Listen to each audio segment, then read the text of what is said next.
అందరికీ నమస్కారం. నా పేరు రమేష్ మసూనా, సీనియర్ ఫ్యాకల్టీ ఏస్ ఇంజనీరింగ్ అకాడమీ. ఈరోజు చాలా సంతోషకరమైన విషయం ఏంటంటే, మనతో పాటు మిస్టర్ గెల్లి సాయి అజయ్ మనతో ఉన్నారు. అతనికి all India rank 79 gate data science and artificial intelligence paper లో వచ్చింది. అండ్ మీ అందరికీ తెలుసు, gate data science and artificial intelligence paper first time 2024 అంటే ఈ ఇయర్ లో ఇంట్రడ్యూస్ చేశారు. అదే ఫస్ట్ టైం లో ఫస్ట్ అటెంప్ట్ లో మన తెలుగు వాడైన గెల్లి సాయి అజయ్ 79వ ర్యాంక్ తీసుకురావడం మన అందరికీ చాలా సంతోషకరమైన విషయం.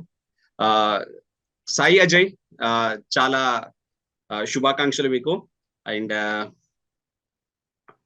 మనము ఫస్ట్ మీ ఇంట్రడక్షన్ తో స్టార్ట్ చేద్దాం. సాయి అజయ్, మీ గురించి చెప్పండి. మీరు ఎక్కడ బీటెక్ చదివారు, ఎక్కడ నేటివ్ ఎక్కడ, మీరు మీ గురించి కొంచెం మన వాళ్ళకందరికి చెప్పండి. ఫస్ట్ ఆఫ్ ఆల్, నా పేరు గెల్లి సాయి అజయ్. నేను ప్రస్తుతం ఫైనల్ ఇయర్ చదువుతున్నా, బీటెక్ ఎన్ఐటి సూరత్ లో, గుజరాత్. ప్రెసెంట్లీ సూరత్. నేను present EC branch, electronics and communication engineering branch చదువుతున్నాను, ఫైనల్ ఇయర్ స్టూడెంట్. అండ్ మా నేటివ్ వచ్చేసి Andhra Pradesh, Amalapuram. Okay. Present data science paper రాశాను, ఇయర్ ఫస్ట్ టైం. అండ్ నా హాబీస్ వచ్చేసి మూవీస్ చూడడం, call of duty video game ఆడడం అండ్ జిమ్ కి వెళ్ళడం, అంతే. ఓకే, ఇవన్నిటితో పాటు డేటా సైన్స్ పేపర్ ని కూడా క్రాక్ చేయడం బాగుంది. సో మీరు NIT Surat, I think Surat అనేది డైమండ్స్ బాగా ఫేమస్, కరెక్ట్? సో రీసెంట్ గా పెట్టారు. Okay, right. సో మాకు మా తెలుగు వాడైన డైమండ్ కూడా మాకు అక్కడి నుంచి వచ్చేసాడు. చాలా సంతోషకరమైన విషయం. అజయ్, అసలు ఎలక్ట్రానిక్స్ అండ్ కమ్యూనికేషన్ ఇంజనీరింగ్ ఉన్న నీవు అసలుకి data science and artificial intelligence రాయాలి ఈ పేపర్ అని ఎందుకు అనిపించింది మీకు? అసలుకి మీరు ఎక్కడ మోటివేట్ అయ్యారు అంటే ఇది రాద్దాము అనేసి? అంటే మీ ఇంట్రెస్ట్ ఏంటి? సో నా ఇంట్రెస్ట్, నా పరంగా చూస్తే, నాకు మా కాలేజ్ కోర్స్ వర్క్ లో machine learning, deep learning electives ఉన్నాయి. సో ఈ ఫీల్డ్ ఒకసారి ఎక్స్ప్లోర్ చేద్దాం అనుకున్నా. ఐ థింక్ 3-2 లో మెషిన్ లెర్నింగ్ ఉంది ఎలెక్టివ్, 4-1 లో డీప్ లెర్నింగ్ ఉంది. అండ్ కరెంట్ నా ఫైనల్ ఇయర్ ప్రాజెక్ట్ కూడా డీప్ లెర్నింగ్ మీద జరుగుతుంది. Just data science and AI అని ఒకసారి ట్రై చేద్దాం. ఏఐ ఇస్ ద ఫ్యూచర్ అంటున్నారు, జీపీటీ ట్రాన్స్ఫార్మర్ మోడల్ అంటున్నారు, మల్టీ మోడల్. సరదాగా ఒకసారి రాద్దామని చెప్పి, ఒక ఆర్గనైజ్డ్ వే ఉంటే బెటర్ గా, ఒక గైడెడ్ వే ఉంటే బెటర్, ఎందుకైనా మంచిది అని చెప్పి ఇక్కడ జాయిన్ అయ్యాను. వాళ్ళు మీరు ఇచ్చిన గేట్ పర్పస్ లో, గేట్ పాయింట్ ఆఫ్ వ్యూ లో ఎలా వెళ్ళాలి అని ఒక పర్టికులర్ పాత్ దొరికింది నాకు. ఏదో ర్యాండమ్ గా వెళ్తున్నా అన్న సెన్స్ లో కాకుండా, గేట్ అంటే ఈ ఎగ్జామ్ ఇలా ఉంటుంది, దీనికి ఇలా కావాలి, పర్టికులర్ వేలో వెళ్ళడానికి అలా మోటివేట్ అయ్యా. And it's new paper, so చూద్దాం ఏమవుతుందో. అలా రాసాను. Very good. ఏమవుతుందని చూసావు, మంచి ర్యాంక్ వచ్చేసింది, చాలా సంతోషం. ఐ థింక్ అంటే మీరు ఏస్ ఆన్లైన్ లైవ్ క్లాసెస్ తీసుకున్నారు కదా? Yes sir. ఓకే, ఏస్ ఆన్లైన్ లైవ్ క్లాసెస్ మీకు ఏ రకంగా ఉపయోగపడ్డాయి మీకు ఈ 79th ర్యాంక్ రావడానికి? సార్, అంటే ఇప్పుడు నార్మల్ గా ఏమైనా సబ్జెక్ట్ చదివితే గేట్ పర్పస్ లో చదవడానికి ఎలాగా, సో ఎగ్జామ్ ఓరియంటెడ్ ఎలా వెళ్ళాలి అన్న సెన్స్ లో నాకు బాగా ఉపయోగపడ్డది. అండ్ సెకండ్ థింగ్, ఏ అనే సబ్జెక్ట్ ఎక్కడా లేదు. నాకు అసలు ఈసీ స్టూడెంట్ ని, నాకు అసలు తెలియదు, నో ఐడియా, ఎక్కడ వినలేదు కూడా. సో అది చాలా హెల్ప్ అయింది నాకు ఆ పాయింట్ లో చూసుకుంటే, ఆ సబ్జెక్ట్ లో. అండ్ మిగిలిన సబ్జెక్ట్స్ కి వచ్చేసి మెషిన్ లెర్నింగ్ అయినా, డిబిఎంఎస్ అయినా, ఇంపార్టెంట్ మ్యాథమెటిక్స్ అయినా, గేట్ పర్పస్ లో ఎలా వెళ్ళాలి, సో ఈ ఎగ్జామ్ పాయింట్ ఆఫ్ వ్యూ ఎలా ప్రిపేర్ అవ్వాలనేది బాగుంది. జస్ట్ నార్మల్ గా డిబిఎంఎస్ అంటే యాసిడ్ ప్రాపర్టీస్ అట్లా కాకుండా, ఫంక్షనాలిటీ డిపెండెన్సీ, సీరియలైజబిలిటీ, అలా ఎంతవరకు చదవాలి, ఎక్కడ చదవాలి అని బాగా యూజ్ అయింది నాకు. మీరు డిబిఎంఎస్ కూడా చదివారా? కొద్దిగా డిబిఎంఎస్ అంటే ప్లేస్మెంట్ కి చదివాను నేను.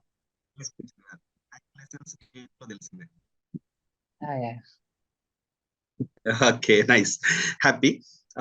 మీరు ఏస్ ఆన్లైన్ టెస్ట్ సిరీస్ కూడా తీసుకున్నారు. మీకు ఆన్లైన్ టెస్ట్ సిరీస్ లో మార్క్స్ ఎలా వచ్చేవి? 56 అలా వచ్చాయి. అంటే నేను లాస్ట్ మూమెంట్ లో రాశాను అంతే. ఓకే, సో 5 టెస్ట్ సిరీస్ ఉన్నాయి, అందులో కొన్ని రాశాను, సో 56 అలా వచ్చేవి అంతే. ఓకే. ఇప్పుడు మీరు నెగెటివ్స్ మార్క్స్ వస్తున్నప్పుడు ఎలా ఫీల్ అయ్యారు? అంటే దాన్ని ఎలా ఓవర్‌కమ్ చేసుకున్నారు? సో నేనైతే ఒకటే నెగిటివ్ మార్క్స్ ఫస్ట్ లో చాలా వచ్చాయి. నాకు మాక్ టెస్ట్ లో అయితే చాలా చాలా వచ్చాయి. ఎన్ని హ్మ్. పాజిటివ్ ఉంటే ఆల్మోస్ట్ దానికంటే కొద్దిగా తక్కువ నెగిటివ్ మార్క్స్ వచ్చాయి. అప్పుడు రియలైజ్ అయ్యాను. అది నాకు చాలా ఇంపార్టెంట్ ఫ్యాక్టర్ ఫైనల్ ఎగ్జామ్ లో. సో నాకు ఫైనల్ ఎగ్జామ్ లో చూస్తే -0.33 నెగిటివ్ మార్కింగ్ -1/3 వచ్చింది. ఓహ్! సో చాలా చాలా సంతోషం. హ్మ్. సో నేను అనుకున్న ఎక్కువ ఓకే. క్వశ్చన్స్ ఆన్సర్ చేయడం కంట లైక్ నెంబర్ ఆఫ్ క్వశ్చన్స్ కాదు మనకి ఇంపార్టెంట్, చేసినవన్నీ ఎంత అక్యురేట్ గా చేయాలని. సో చేసేటప్పుడు కాస్త ఆలోచించుకుని నిదానంగా ఒకటి రెండు సార్లు ఆలోచించి కామ్ గా వెళ్ళాను. సో అది మాక్ టెస్ట్ రాయడం వల్ల నాకు వచ్చింది. సో నాకు ఫస్ట్ పోవడం నా మంచికే పోయింది, తక్కువ మార్క్స్ రావడం ఫైనల్ ఎగ్జామ్ లో హెల్ప్ అయింది. ఓకే. సూపర్. సూపర్. అంటే ఇప్పుడు నేను ఒక చిన్న క్వెషన్ ఏంటంటే, మన ఏస్ ఆన్‌లైన్ టెస్ట్ సీరీస్‌లో ఉండే క్వెషన్ ప్యాటర్న్ అంటే క్వెషనింగ్ విధానం అంటే అడిగే విధానం గాని, అంటే ఏ టాపిక్ నుంచి అడుగుతున్నారు అనే విధానం గాని, ఇవిటిని మీరు రియల్ గేట్ ఎగ్జామ్‌లో ఎలా కంపేర్ చేయగలుగుతారు? అంటే మనకు similar kind of questions, similar kind of topic నుంచి క్వెషన్స్ వచ్చాయా? అంటే ఎలాంటిది? అంటే దీని కంపారిజన్ ఏమైనా చేయగలుగుతారా? చేయగలను అంటే మ్యాథమెటిక్స్ నాకైతే ఆల్మోస్ట్ క్వైట్ సిమిలర్ అనిపించింది, ఆ ర్యాండమ్ వేరియబుల్స్ ప్రాబబిలిటీ. సో ఇక్కడ ఎలాంటి ఓకే. క్వశ్చన్స్ ఫేస్ చేశాను, time management, number of questions అయినా ఆల్మోస్ట్ క్వైట్ సిమిలర్ గా ఉన్నాయి. నాకు పెద్ద కొత్తగా ఏం లేదు రియల్ ఎగ్జామ్ లో. అండ్ మెషిన్ లెర్నింగ్ చూస్తే మాక్ టెస్ట్ లో ఆ లెవెల్ ఆఫ్ క్వశ్చన్ క్వాలిటీ బాగుండేది. సో అది నాకు ఫైనల్ ఎగ్జామ్ లో కూడా హెల్ప్ అయింది, ఏదో న్యూరల్ నెట్వర్క్ ఏం చూసుకున్నా. అండ్ ఈవెన్ హుహు. డిబిఎంఎస్ కూడా లైక్ హ్మ్. ఎస్క్యూఎల్ క్వీరీస్ అన్ని ఫైనల్ ఎగ్జామ్ లో హ్మ్. కూడా సేమ్ అట్లా హెల్ప్ అయినాయి. అండ్ ఏ ఎక్కడ అసలు లేదు ఫస్ట్ టైం కాబట్టి. సో అది బాగా హెల్ప్ అయింది. అసలు క్వశ్చనింగ్ ఎలా ఉంటుంది అని మాక్ టెస్ట్ లో జస్ట్ చదవడం వేరే, బట్ క్వశ్చన్ సాల్వింగ్ ఎగ్జామ్ అనేది క్వైట్ డిఫరెంట్ కదా. సో అవును. మాక్ టెస్ట్ లో నేను చూడడం బట్టి ఓకే ఇలా ఉంటాయి క్వశ్చన్స్, మనం ఇక్కడ థియరీకి చదివాం బట్ ఎగ్జామ్ లో మార్క్స్ వచ్చేలా చదవలేదు అని హ్మ్. రివిజన్ చేసుకున్నా. అలా ఫైనల్ ఎగ్జామ్ లో నాకు హెల్ప్ అయింది. ఎక్సలెంట్. ఎక్సలెంట్. ఎక్సలెంట్. అసలు మీరు ప్రిపరేషన్ ఎప్పుడు స్టార్ట్ చేశారు? అంటే ఎందుకంటే ఈసీఈ స్టూడెంట్ అయ్యుండేసి గేట్ డీఏ రాద్దామనే ఒక ఆలోచన వచ్చింది. అప్లై చేశారు. మంచి ర్యాంక్ తెచ్చుకున్నారు. అసలుకి మీరు ఈ ప్రిపరేషన్ ఎప్పుడు స్టార్ట్ చేశారు? ఎలా స్టార్ట్ చేశారు? అంటే ఏమైనా షార్ట్ నోట్స్ ప్రిపేర్ చేశారా? లేకుంటే ఇంకా ఏంటి అసలు మీ స్ట్రాటజీ ఏంటి? ఎలా ఎలా క్రాక్ చేయగలిగారు? సో నా ప్రిపరేషన్ వచ్చేసి నేను నవంబర్ లో స్టార్ట్ చేశాను, నవంబర్ ఫస్ట్ వీక్ లో. నవంబర్ డిసెంబర్ 2 months క్లాసెస్ ఉన్నాయి. అండ్ జాన్ మంత్ లో రివిజన్ చేస్తూ లైక్ ఆ క్లాసెస్ కంప్లీట్ చేయలే, అవి కంప్లీట్ చేసుకుంటూ మాక్ టెస్ట్ ప్రాక్టీస్ చేస్తూ ఫిఫ్త్ థర్డ్ ఎగ్జామ్ ఇవ్వగలిగాను. అండ్ ప్రిపరేషన్ టైంలో నేను రన్నింగ్ నోట్స్ రాసాను, లైక్ తక్కువ టైంలో ఎక్కువ ఎఫిషియెంట్ గా ఎలా చదవాలి అని ఆలోచిస్తే చదివేదంతా పర్ఫెక్ట్ గా చదవాలనిపించింది. సో ఎలా ఇప్పుడు ఏమైనా క్లాస్ చెప్తే చెప్పినప్పుడు నీట్ గా ఏం చెప్పారు, ఇవాళ ఏంటి, అలా రన్నింగ్ నోట్స్ రాయడం.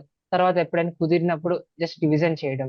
సో ఎగ్జామ్ లో ఒక మాక్ టెస్ట్ రాసాను అంటే ఫస్ట్ దాన్ని రిఫ్లెక్షన్ అంటే ఎక్కడెక్కడ పోయినాయి, మనకి ఏ టాపిక్స్ వచ్చు అనుకుని క్రాక్ చేయలేకపోయాము, అవి రివిజన్ ఏంటి ఎలాగా, అవి బాగా చూసుకున్నాను నేను. I think regular super. Revision and running notes అనేది ఇంపార్టెంట్. ఓకే. అంటే మీరేమంటారంటే ఎప్పుడైతే మిస్టేక్స్ చేసామో ఆ మిస్టేక్స్ ని ఓవర్‌కమ్ చేయగలిగితే గనక మనకు మంచి రిజల్ట్స్ వస్తాయంటారు. అంతేనా? యా, అంతే sir. Very good. Very good. So ఇప్పుడు నేను ఒక చిన్న క్వెషన్ ఏంటంటే మీరు ఈసీఈ స్టూడెంట్ మీకు మెషిన్ లెర్నింగ్, డీప్ లెర్నింగ్ చదివారు. అండ్ డేటాబేస్ వచ్చేసి ప్లేస్‌మెంట్స్ చదివారు. మ్యాథమెటిక్స్ నాలెడ్జ్ ఆల్రెడీ ఉంది బికాజ్ ఈసీఈ కాబట్టి. అంటే ఏదైనా ఒక టాపిక్ అంటే ఏదో ఒక చిన్న ఎగ్జాంపుల్ మీరు ఆహ్, బిఫోర్ ఏస్ లైవ్ క్లాసెస్ గానీ, ఏస్ టెస్ట్ సీరీస్ గానీ మీరు డిఫికల్ట్ గా ఫీల్ అయ్యి, ఆ తర్వాత ఇది చాలా సింప్లిఫై అయిపోయింది. నాకు చాలా ఈజీ అయిపోయింది. నేను ఈజీగా సాల్వ్ చేయగలుగుతున్నాను. అలాంటి ఏదైనా ఒక చిన్న ఎగ్జాంపుల్ మాకేమైనా చెప్పగలుగుతారా? ఆ ఆ విషయానికి వస్తే డిబిఎంఎస్ లో ప్లేస్మెంట్ ఓరియంటెడ్ అంటే నేను యాసిడ్ ప్రాపర్టీస్ ఎలా కావాలి అని గిక్ ఫర్ గిక్స్ ఆర్టికల్స్ చదివా అంటే. But okay. ఫంక్షనల్ డిపెండెన్సీస్ అవన్నీ చూస్తే ఓకే ఇది చాలా కాంప్లెక్స్, మనకు వద్దు బాబోయ్ అని పక్కకి వెళ్ళిపోయేవాడిని. బట్ మీ క్లాసెస్ వినాక ఓకే ఇంతే, అంత కాంప్లెక్స్ లా కనిపించి ఇంతేం కాదు అని చిన్నగా అర్థం చేసుకున్నా. సీరియల్ ఎలిజిబిలిటీ, కాన్ఫ్లిక్ట్స్ అంటే ఏంటి అని అవి నాకు బాగా నచ్చింది. అండ్ మెషిన్ లెర్నింగ్ కూడా గేట్ ఓరియంటెడ్ లో బాగా హెల్ప్ అయింది. అండ్ ఏఐ అంటే ఏదో కొత్త సబ్జెక్టు, చాలా కష్టమేమో అనుకున్నా. వన్స్ క్లాస్ వినాక ఓకే ఇంతే ఇలా ఉంటుంది అని అర్థమైంది. ఓకే. ఓకే. నైస్. నైస్. మొత్తానికైతే మీరు ఈజీగా ఫీల్ అయిపోయారు ఫైనల్ గా వచ్చేసరికి. Yeah right. బికాస్ మీరు ఈజీ స్టూడెంట్ కాబట్టి రేపు ఫ్యూచర్ గేట్ ఆస్పిరెంట్స్ ఉన్నారు. అంటే ఇప్పుడు data science and artificial intelligence అనేది it is not restricted to only computer science students కి. అంటే ఓన్లీ కంప్యూటర్ సైన్స్ స్టూడెంట్స్ కాకుండా మనకు ఈసీ వాళ్ళు రాసుకోవచ్చు, ఎలక్ట్రికల్ వాళ్ళు రాసుకోవచ్చు, మెకానికల్, సివిల్ వాళ్ళకి అందరికీ ఆపర్చునిటీ. ఇప్పుడు ఎవరైతే ఫ్యూచర్ ఆస్పిరెంట్స్ ఉన్నారు, అంటే మీలాగా సరే డేటా సైన్స్ ఫ్యూచర్ కదా, ఆర్టిఫిషియల్ ఇంటెలిజెన్స్ ఫ్యూచర్ కదా, దాన్ని ఏంటి చూద్దాం మనము ఫ్యూచర్ లో ఆ సైడ్ వెళ్దాం అనుకునే స్టూడెంట్స్ కి మీరు ఇచ్చే అడ్వైజ్ ఏంటి? నేను ఇచ్చే అడ్వైస్ ఏంటంటే, ఫస్ట్ వన్ థింగ్ మీరు అబ్జర్వ్ చేస్తే డిఏ పేపర్ లో mathematics is a crucial part. అది మీరు ఏ బ్రాంచ్ అయినా మ్యాథమెటిక్స్ ఇంపార్టెంట్. సో అది చాలా అడ్వాంటేజ్ గా తీసుకోవచ్చు. అండ్ సెకండరీ పైథాన్ ఒకటి నేర్చుకుంటే లైక్ అన్ని కనెక్టెడ్ డాట్స్ లాగా, పైథాన్, మెషిన్ లెర్నింగ్, డిబిఎంఎస్, ఈ డేటా సైన్స్, ఇవన్నీ ఒక ఫీల్డ్ కింద ఇద్దరు ప్లేస్మెంట్స్ కూడా ఇవి చాలా యూజ్ అవుతాయి. ఓకే, గేట్ కోసం సెపరేట్ గా ప్రిపేర్ అవుతాను అన్న సెన్స్ లో కాకుండా, for the sake of gate prepare అవుతే మీకు ప్లేస్మెంట్ కి, మీ పర్సనల్ లైఫ్ లో కూడా బాగా స్కిల్ ఇంప్రూవ్ చేసుకోవచ్చు. సో ఆ పాయింట్ లో ఈ బాగా ఉపయోగపడుతుంది. ఏ బ్రాంచ్ అయినా, irrespective of branch, A machine learning ఏవైనా ప్రాజెక్ట్స్ కావాలి ఫైనల్ ఇయర్ లో.